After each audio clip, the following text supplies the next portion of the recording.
What's up guys? Welcome back po sa aking channel, and today ay magluluto tayo ng fried, ano bang English nun?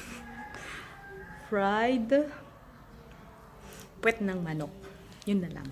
So, start na natin, and ito yung mga kakailanganin. So, ito yung mga kakailanganin natin. Ito, puwet ng manok, and then breading mix.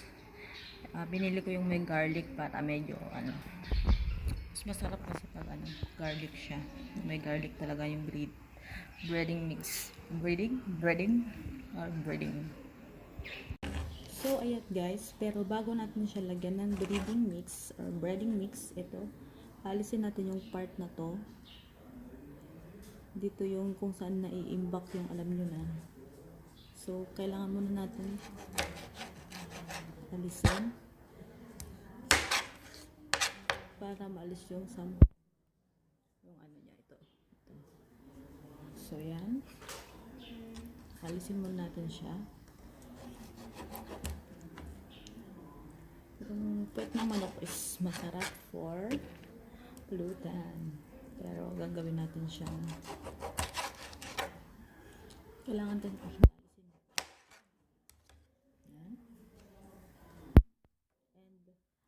kung makikita nyo, may mga buhok-buhok. Ito. Kailangan natin itong i-remove. Itong mga excess na ng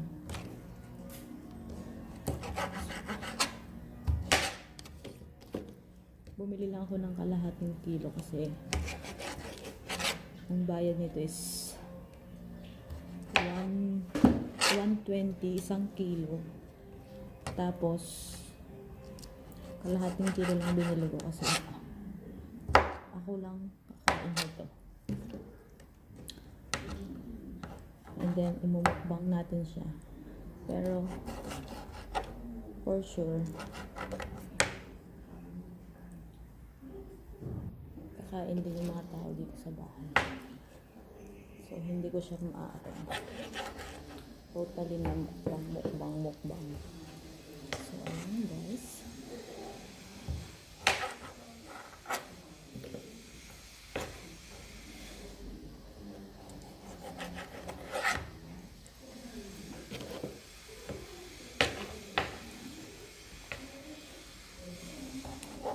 Sa mga mahilig sa puwet ng manok dyan, alam ko sa ibang part ng mga provinces wala silang binibentang ganito yung talagang sa may na siya, yung puwet lang talaga.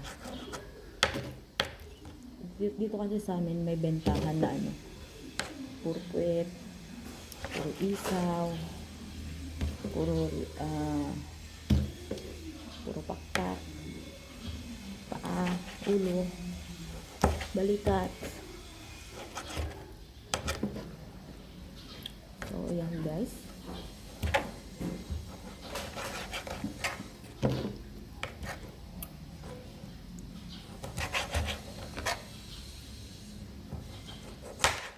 kailangan maalis yung yellow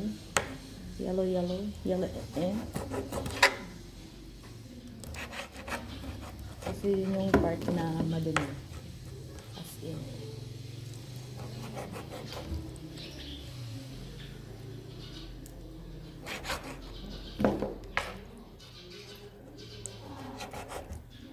So guys, if you want to try this one, try nyo lang. Hanap kayo sa palengke kung meron. And pwede rin pala siyang gamitan ng harina. Hindi lang breading mix ang pwede. Breading mix, bahala na. Mix na lang, mix. Yan, alisin natin yung mga excess na hair. I don't know. Kada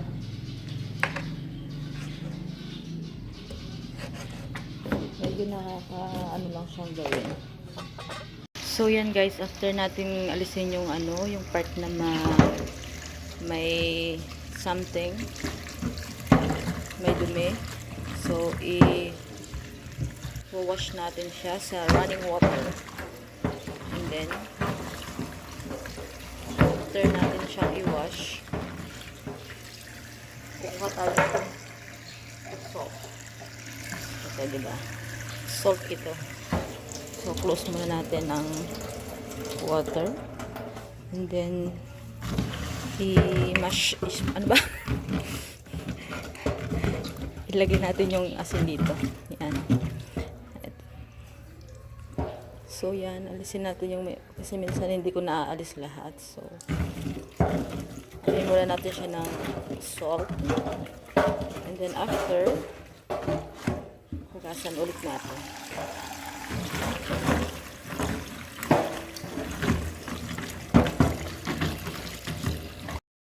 After natin siyang i-wash, i-drain muna natin para mawala yung mga tubig-tubig. So, after nyan, lagay natin yung ito, breading mix sa isang bowl. And then, ay, it's so messy. So, after natin ma-drain yung, lagay natin dito. Tsaka natin haluin.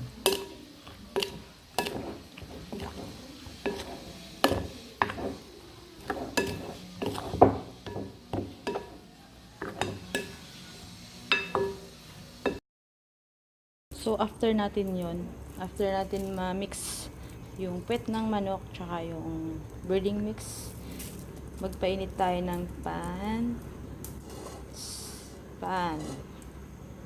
And then, pag mainit na, lagyan natin siya ng mantika. Diba? 20 pesos worth of oil. So expensive.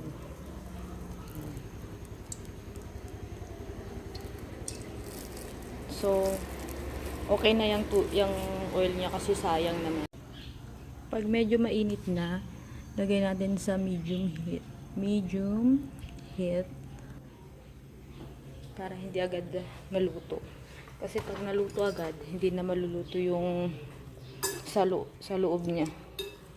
Yung breading mix na lang ang unang maluluto. So, pagkain mo, dugo-dugo. So, better luck next time. So, ayan guys, mainit na. And, mas maganda kung isa-isa mo siyang ilalagay kaysa yung biglaan mong ilalagay. Kasi magdidikit-dikit sila. Tapos,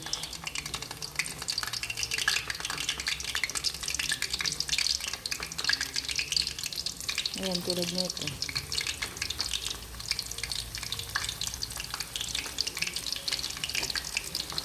Feeling ko kumakain ako ng or nakakaamoy ako ng garlic rice. Kasi nga garlic yung breading na ginamit natin.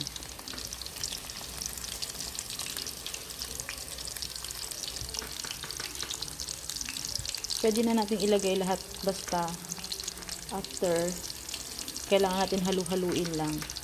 And expect na liliit yung size niya pag naluto.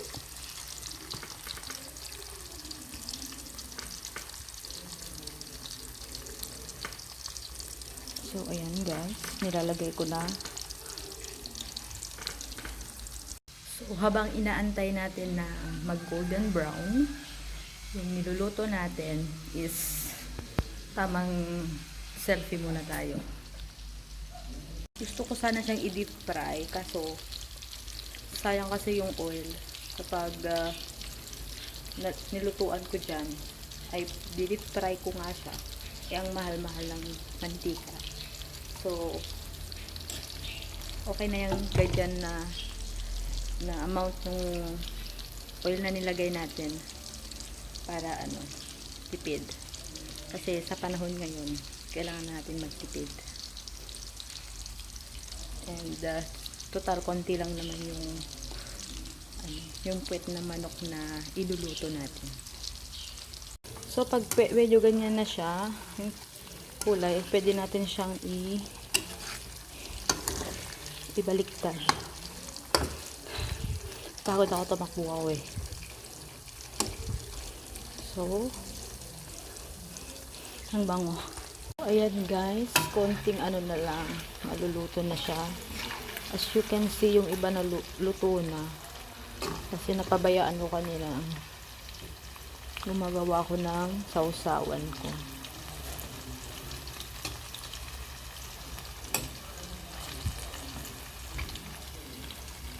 So, yan guys. And kanina pala, inaantay kong maluto yung chicken butt, chicken us. Gumawa ako ng aking sausawan. Ito. Lagyan ko siya ng suka, asukal, paminta, then yung, ano tawag mo dito? Sibuyas. Para effect lang niya. Para masarap. Kasi mas masarap yung itong chicken na to kapag sinasawsaw siya sa suka. Ewan ko lang sa iba. Pero for me, gusto ko talaga siya sinasawsaw sa suka. So, gumawa ko ng sauce. So, ayan, as you can see, luto na siya. So, ilalagay natin siya sa may strainer para ma-drain yung mga excess oil niya. And then, magkakaroon na tayo ng plating.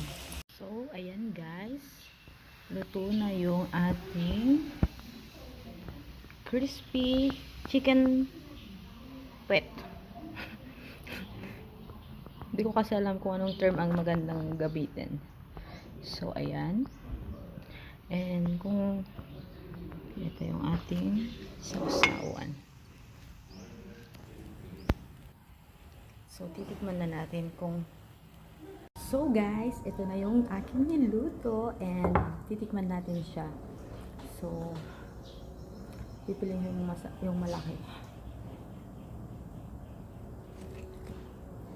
So, titikman natin siya. Gusto ko muna kasi isaw-saw siya sa may suka. Pero mainit pa.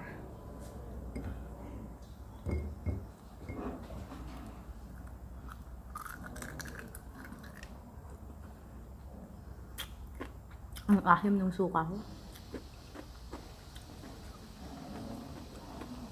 Narinig nyo ba yung tunog niya?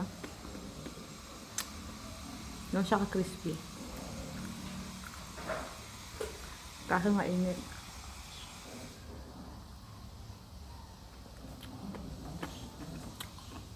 Perfect.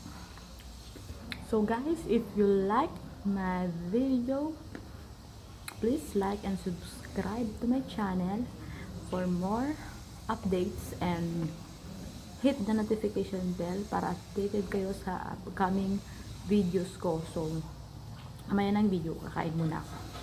Bye!